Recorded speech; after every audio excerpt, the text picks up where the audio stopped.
Bonjour et bienvenue dans Voix d'entrepreneurs du droit by FedLégal. Dans ce podcast, nous recevons des acteurs du monde du droit. Leur point commun ? Une vision entrepreneuriale de leur métier. Des parcours toujours inspirants et empreints de sincérité et d'optimisme. Bonne écoute !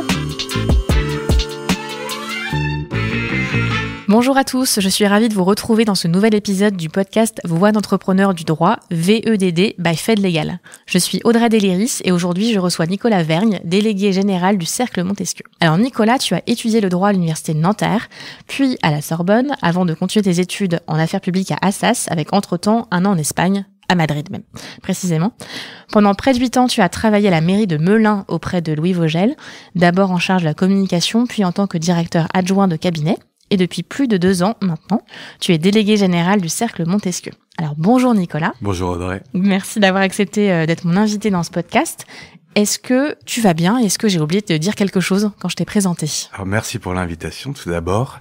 Et non, je crois que je n'aurais pas mieux dit. C'est vrai ? Bon, oui, c'est on parfait. commence bien alors. Ah bah oui. Super. Alors, première question que j'adore poser aux invités, c'est pourquoi tu t'es retrouvé sur les bancs de la fac au tout début ? Alors, c'est vrai que quand on est en terminale, on a pas mal de choix. Moi, il se trouve que au départ, je voulais faire Sciences Po. Et je n'ai pas eu le concours, comme beaucoup. Et t'arrives vraiment au meilleur. Et voilà. Entre-temps, j'avais passé un examen d'entrée pour entrer dans la double licence de Nanterre, droit français, droit espagnol. Et je me suis dit, bah, tiens, autant y aller. Et finalement, c'était pas si mal. Ok. Et bah, tu as eu raison. Voilà, donc c'était au départ pas forcément par vocation, mais plus par opportunité en fait à la base. Oui, et on m'a répété, et on répète à tout le monde que le droit mène à tout, qu'il suffisait de s'en sortir, donc j'y ai cru. Voilà, et c'était une bonne idée alors, voilà, a priori. A priori. Comme on le disait en préambule, t'es passé du droit aux affaires publiques à la communication. Qu'est-ce qui t'a attiré sur ces matières un petit peu différentes, mais malgré tout un peu liées quand même? En fait, c'est vraiment un parcours. C'est-à-dire que j'ai commencé, comme je l'ai dit au départ, à faire du droit avec des années un petit peu en dents de scie. Je commence la première année de droit, c'est en 2008. Et je sais pas si on se rappelle ici, mais il y avait des grèves monstres. Et alors Nanterre-la-Rouge conservait bien son nom. Et donc, il y avait quasiment pas de cours, pas de TD, etc. Donc, première année de droit un peu bizarre que j'ai eu malgré tout. Deuxième année passionnante. Parce qu'il y a le droit des contrats, le droit des obligations, et je pense que le droit administratif aussi. Et ce sont des matières qui me parlent beaucoup et qui m'intéressent. Troisième année, je la passe à Madrid, donc je fais pas beaucoup de droit. C'est sympa. Donc c'est vraiment parfait. Mais en fait, bon an, mal an, j'arrive en Master 2 où je fais de la fiscalité, ça me plaît pas beaucoup. Vraiment, ça me plaît pas beaucoup et je me dis, j'ai un stage, je citerai pas l'entreprise, mais où je m'embête pour être poli. Et je me dis, non, je peux pas faire ça. Et je me pose la question, qu'est-ce que j'aime bien faire dans la vie? Alors, j'aime bien manger. Et j'aime bien la politique. Parce que 2 types de cuisine différentes, d'ailleurs. Donc, à ce moment-là, je me dis, bah, tiens, je vais passer un CAP, un BEP de cuisine. Génial. Et alors, donc, je m'inscris en BEP de cuisine, je sais plus, mais qui est conditionné, à l'époque, j'aime bien raconter cette histoire, qui est conditionné à une alternance qu'il faut avoir pour être inscrit. Enfin, donc, c'était quand même assez engageant, quand même. C'était assez engageant. Sauf que, en fait, quand on a un Master 2 déjà, ce qui était mon cas, le prix de l'alternant est très cher pour le restaurateur. Et il y a peu de restaurateurs, et je les comprends, qui prendraient un alternant débutant de 22 ans qui se dit, ou 20 ans, qui se dit, tiens, je vais tout recommencer à 1500 € par mois quand il peut avoir des apprentis à 400. Donc, bref, je fais toute la tournée des restos et finalement, je laisse un petit peu tomber. Et à côté de ça, je suis pris à Assas en affaires publiques et là, je veux vraiment m'amuser. Génial comme histoire. Ouais, non, c'est la mienne. Et les affaires publiques, pourquoi? Moi, j'ai toujours adoré. J'ai grandi, comme beaucoup d'entre nous, parce que c'est très vieux, avec les Guignols de l'info à 20h, le Canard enchaîné, la vie politique me passionne, les souvenirs de l'élection présidentielle de 2002, alors que j'ai 11 ans, 12 ans. Voilà. C'était très tôt, du coup. Ouais, mais je sais pas, quand on est plongé là-dedans, on aime bien ça, donc pouvoir travailler pas très loin de ce monde-là, je trouvais ça intéressant. Hyper chouette. Donc merci pour ces explications pleines de rebondissements, du coup. Et donc, tu as été directeur de cabinet donc de Louis Vogel, qui est aussi un avocat très connu, pour le coup. Et toi, tu l'as rejoint quand il était maire de Melun, et il est aujourd'hui sénateur de Seine-et-Marne. C'était quoi ton travail déjà, comment tu t'es retrouvé là? Est-ce que t'as postulé? Est-ce que c'est un peu par hasard ou comment ça s'est passé? Et puis qu'est-ce que tu faisais? Parce qu'en fait, j'ai fait d'autres choses avant.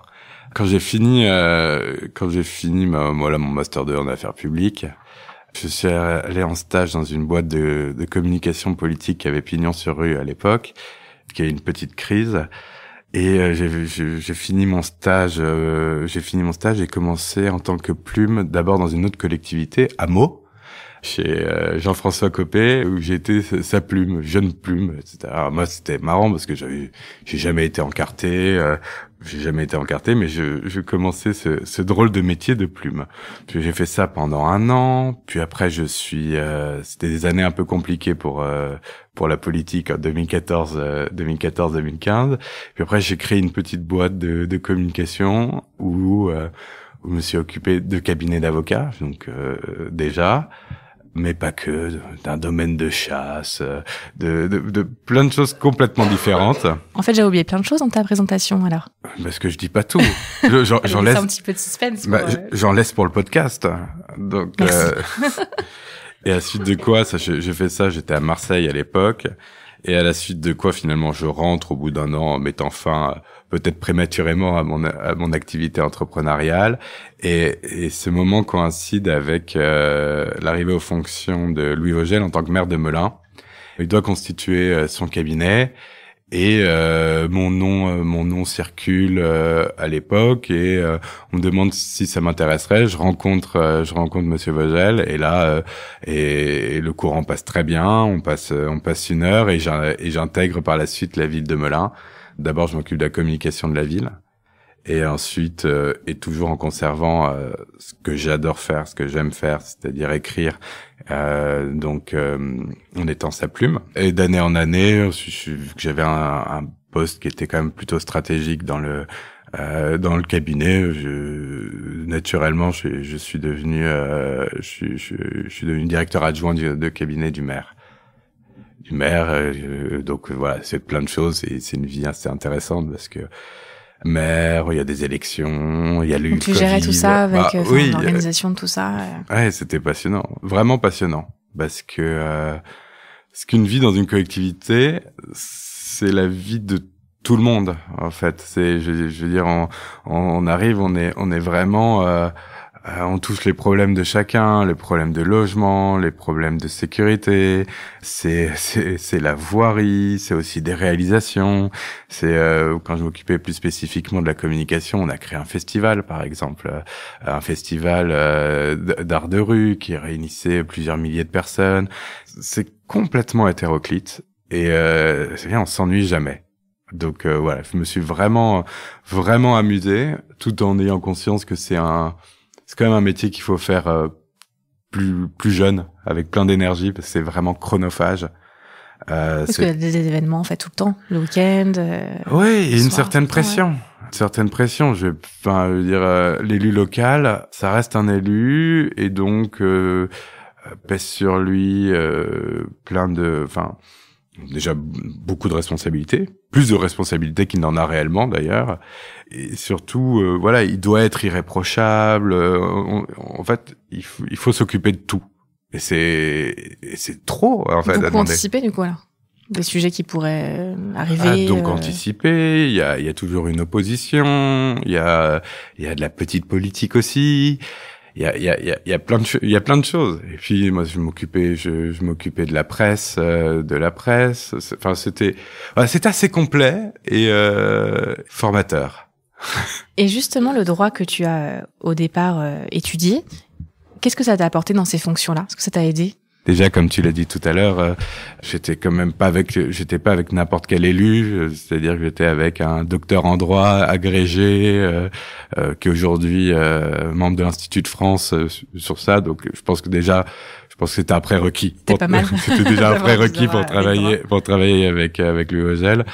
Ensuite, je crois que c'est vraiment une structure de pensée. Je veux dire, c'est pas très original ce que je raconte, mais quand on a fait du droit, on sait plus facilement argumenter et on a une construction, on a un esprit que je crois plus synthétique. Il faut être synthétique, aller droit au but, savoir argumenter. D'ailleurs dans tous les métiers, la politique parce que c'en était, mais dans la communication comme partout, je pense que c'est un prérequis nécessaire pour être efficace. Donc je pense que le droit m'a appris ça. Ok. Et aujourd'hui, donc tu n'es plus directeur adjoint de cabinet de Louis Vogel. Et non. Et tu es délégué général du Cercle Montesquieu. Alors moi, je sais très bien ce que c'est. Je pense que toute la communauté juridique le sait, en tout cas les directeurs juridiques. Mais est-ce que tu peux expliquer à ceux qui ne seraient pas de cet écosystème juridique ce que c'est le Cercle Montesquieu et quelles sont ses missions? Alors le Cercle Montesquieu est une association créée en 1993, donc qui a 32 ans cette année. Jeune association donc, qui regroupe les grands professionnels du droit en entreprise. Donc directeurs juridiques, secrétaires généraux. On s'est ouvert, et j'y reviendrai après aussi, aux directeurs de la conformité et à tous ces métiers un petit peu connexes au droit. L'objectif, c'est d'abord une communauté. Enfin, c'est une association, c'est une communauté. C'est-à-dire que voilà, l'objectif c'est de faire se rencontrer toutes les personnes qui exercent la profession du droit en entreprise. Donc c'est des échanges de bonnes pratiques, c'est la création d'événements pour qu'ils se rencontrent. Il y a aussi un volet d'affaires publiques, d'où le lien quelque part avec mon expérience précédente, être l'interlocuteur des pouvoirs publics quand il y a un projet de loi justice, savoir faire peser aussi nos convictions. Par exemple, toute l'année dernière, il y a eu ce grand débat qui a été mis fin par une dissolution quelque peu impromptue sur la confidentialité des avis des juristes d'entreprise. Par exemple, c'est comment faire passer nos messages. Donc voilà. Et t'es un peu le porte-parole aussi du Cercle Montesquieu alors, en quelque sorte. Le délégué général? Oui. Non, le porte-parole, c'est le président et c'est le président et ses membres. Moi, l'objectif, c'est, en ce qui me concerne, c'est justement fluidifier, faciliter la vie des membres, pouvoir les mettre en avant quand il faut les mettre en avant, organiser la vie de cette communauté. D'accord. Et du coup, vous êtes 500 à peu près maintenant? On est 643. Oh, d'accord, c'est précis. Okay. Au dernier décompte, qui date d'hier, je crois. C'est vrai, ok, c'est très précis. Voilà. Ça marche. Pas tous à jour de leur cotisation, donc à ceux qui écouteraient ce podcast, je vous appelle à régler leur cotisation qui permet de faire vivre cette association, si on veut qu'elle vive encore 32 ans. Bon, le message est passé du coup. Et ton quotidien donc ressemble à quoi au-delà de relancer pour les cotisations, animer, fluidifier? T'organises des événements, t'as des invités, enfin dans des conférences, c'est ça ton quotidien aussi? C'est beaucoup de communication aussi, d'organisation? C'est beaucoup de communication, c'est aussi beaucoup de gestion de nos partenaires, de nos amis, travaillant avec des cabinets, avec un certain nombre de cabinets d'avocats. Donc voilà, on le disait, on organise des événements. Aujourd'hui, on crée des études. L'idée aujourd'hui, c'est que le Cercle Montesquieu doit être c'est un cercle qui doit penser sa profession. Et donc pour la penser, il faut travailler. J'essaie d'organiser modestement ce travail.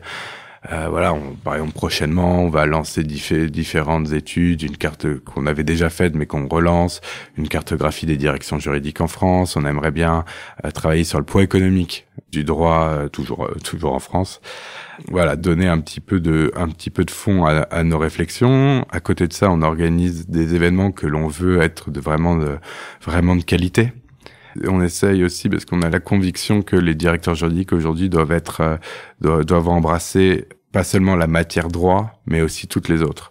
Donc pour cela, on essaye un peu d'ouvrir les horizons de nos membres en organisant des rencontres avec des personnes qui sont pas directement liées au milieu de droit. Par exemple, là, il y a une semaine, nous avons convié le journaliste Victor Castanet, prix Albert Londres pour son enquête sur les maisons de retraite qui s'appelle Les Fossoyeurs, à une rencontre avec les membres. Et c'est pas directement lié au droit. Et pourtant, si la direction juridique, si demain on est dans une situation où on a des lanceurs d'alerte, une crise justifiée ou non qui arrive, le directeur juridique doit être capable de savoir comment réagir et pas forcément laisser ça à la communication ou non.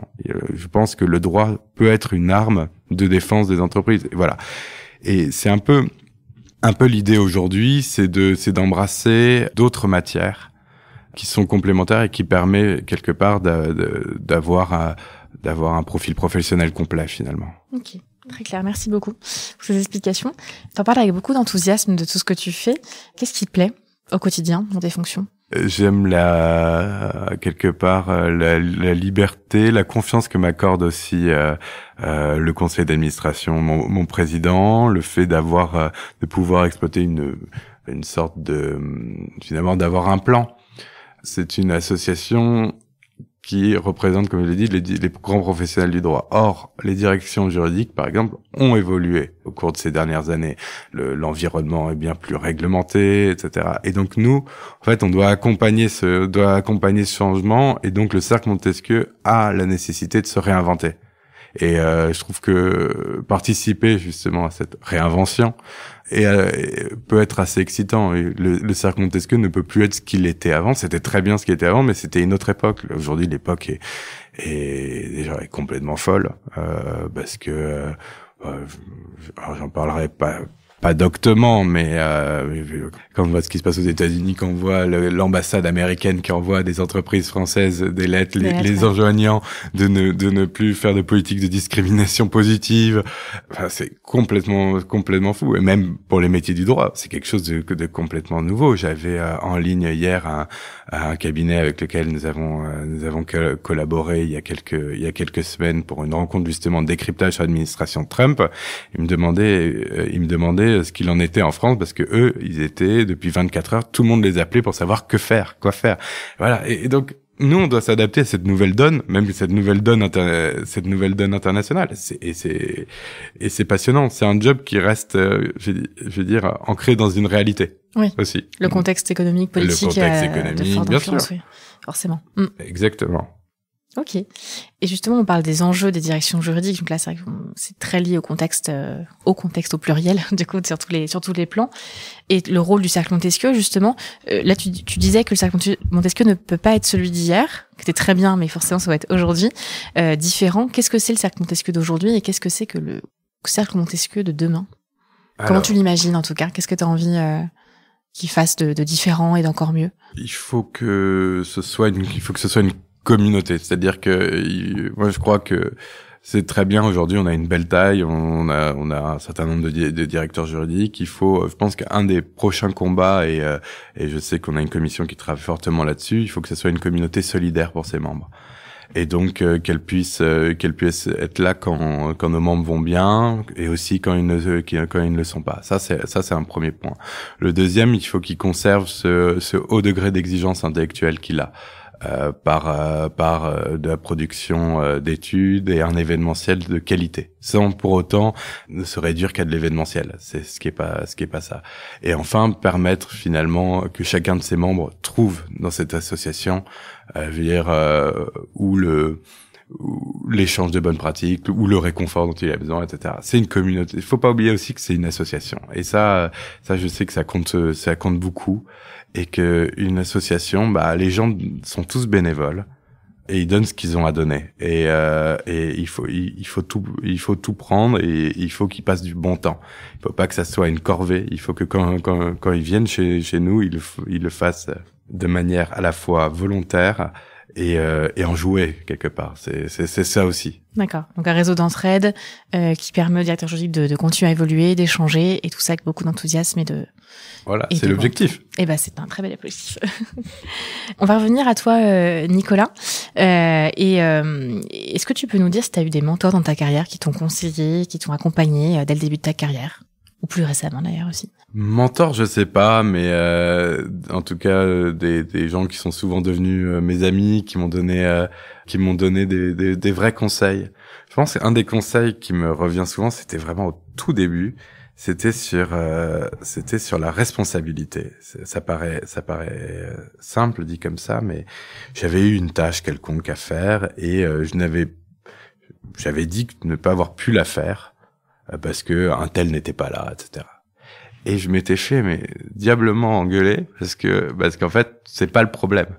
Et en fait, il faut assumer ses responsabilités. Quand on demande quelque chose, le résultat compte à la fin. Et je trouve que aujourd'hui, trop souvent, on essaye de s'exonérer de ces genres de choses. Et je sais pas, je devais avoir 18 ans, 19 ans. Et je trouve que c'est intéressant d'assumer les choses. Quand on a une équipe, de la protéger. C'est-à-dire que même si, et moi ça m'est beaucoup arrivé quand j'étais à Melun avec mon équipe de la communication, quand il y avait un raté, c'est pas la faute de ses collaborateurs, c'est d'abord la sienne. Et si on considère que c'est pas un raté, on monte au créneau. Et c'est ça en fait, c'est assumer pleinement sa responsabilité en tant que manager quand ça l'est, mais même d'une manière générale par rapport à quelque chose qui est demandé ou par rapport à tout. Enfin, je veux dire, ne pas s'exonérer, quoi. C'est ne pas fuir. Voilà. C'est une ligne directrice que chacun, à n'importe quel niveau, n'importe quel poste, pour le coup, doit respecter, qu'on soit tout junior, qu'on soit manager, assumer les choses, du coup. Oui, mais c'est pas si fréquent. C'est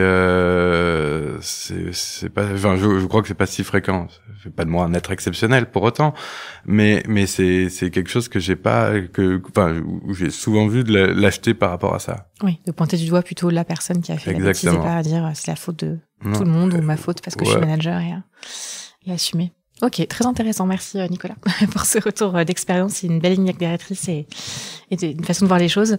Est-ce que tu as des inspirations dans la vie en général, des choses qui t'inspirent, des personnes qui t'aident à développer? Je suis passionné par plusieurs choses. J'ai une passion, c'est la musique. Classique particulièrement. Je joue pianiste amateur, donc ça c'est vrai que je passe pas mal de temps, ça m'inspire, la musique m'inspire énormément. Et une autre, c'est l'écriture. C'est ce qui me manque peut-être aujourd'hui dans mes fonctions, mais c'est vrai que j'ai passé beaucoup de temps à écrire. J'essaye de continuer de le faire. J'essaie d'écrire un roman. Enfin, d'ailleurs, je l'ai terminé, mais félicitations. Oui, on verra. Voilà, c'est des choses qui m'inspirent. Je trouve que la musique, la beauté de la musique, ce qu'elle peut donner, ce qu'elle dégage, et tout, c'est quelque chose c'est une inspiration au quotidien. Très beau, merci pour ce partage. Et si tu n'étais pas devenu expert alors en communication dans le domaine politique, aujourd'hui dans le juridique, affaires publiques aussi au sens large, qu'est-ce que tu aurais aimé exercer comme métier? Est-ce qu'il y a un métier de rêve quand tu étais enfant qui te passionnait? Enfant, je sais pas, sauf à dire astronaute ou footballeur, mais on va dire jeune adulte ou même aujourd'hui, romancier ou pianiste, c'est métier c'est passion, donc finalement faire de sa passion un métier, c'est aussi quelque chose, voilà, ça, pourquoi pas ça. Romancier, c'est le cas, du coup, tu es romancier et pianiste, du coup, alors, tu joues du piano. à petit niveau. D'ailleurs, je m'adresse aux auditeurs, je vous encourage à écouter le podcast que j'ai eu la chance de réaliser avec Amélie Odo, qui est directrice fiscale à l'époque quand j'étais de VP, aujourd'hui du groupe Steph, qui en fait a commencé sa carrière non pas en tant que fiscaliste, mais en tant que concertiste pianiste, justement. Et elle a repris ensuite ses fonctions, ses études en fait de fiscalité. Donc elle a fait l'inverse, elle a commencé par du coup le métier passion et ensuite le fiscal, qu'elle aime beaucoup de ce que j'ai compris. Donc c'était vraiment une belle rencontre. Donc je vous encourage à l'écouter. Et puis Nicolas, écoute, tu peux toi-même développer cette partie-là encore plus, et je te le souhaite en tout cas. Et donc là, on va revenir à l'étudiant que tu étais à l'époque, quand tu étais donc en 2008, si j'ai bien retenu. Quel conseil tu aurais aimé qu'on te donne, ou qu'on t'a donné d'ailleurs, peut-être à l'époque, et qui t'a servi ou qui aurait pu te servir? De faire ce qui plaît. Parce que de pas s'enfermer, de pas obéir à des injonctions, vraiment faire ce qui plaît. La vie professionnelle, je pense que si on ne s'amuse pas, est un peu trop triste. Je veux dire, on peut pas se dire qu'on va passer 40, 50, 60 heures par semaine dans un bureau ou ailleurs sans avoir un moteur. Et ce moteur, c'est quelque part ne pas s'ennuyer, faire ce qui se plaît. Et je pense qu'une fois guidé par là, moi, quelque part, c'est pour ça que je suis allé vers le métier un peu de la politique, complètement par hasard. Hein. Vraiment, je m'y attendais absolument pas, mais ça m'a plu et je me suis jamais embêté, même quand quand je travaillais énormément, que j'étais très fatigué, j'ai jamais eu de mal à me lever. C'est un bon leitmotiv en effet. Très bon conseil. Est-ce que tu as un dernier mot, Nicolas, pour nos auditeurs? Un grand merci à toi pour cette invitation et pour cette première pour moi. Ça s'est bien passé, ce premier podcast? Je crois, on verra. Ça s'est très bien passé. En tout cas, de mon côté, c'était vraiment très intéressant et je suis certaine que nos auditeurs ont beaucoup apprécié ta sincérité et puis ton parcours et tes anecdotes, parce que nous, on aime bien les anecdotes aussi dans ce podcast. Donc, merci beaucoup d'avoir été mon invité dans ce podcast, d'avoir échangé sur ton parcours, tes conseils aussi. Et je vous remercie tous, évidemment, d'être fidèles à ce podcast, de nous avoir écoutés. Et je vous dis à très vite pour un nouvel épisode de Voix d'entrepreneur du droit by Fait Légal. Merci pour votre écoute. Nous espérons que ce temps de partage vous a plu. Abonnez-vous pour plus d'histoires professionnelles et de témoignages enrichissants. Suivez-nous sur LinkedIn et retrouvez nos offres d'emploi sur notre site carrière fait-groupe.fr.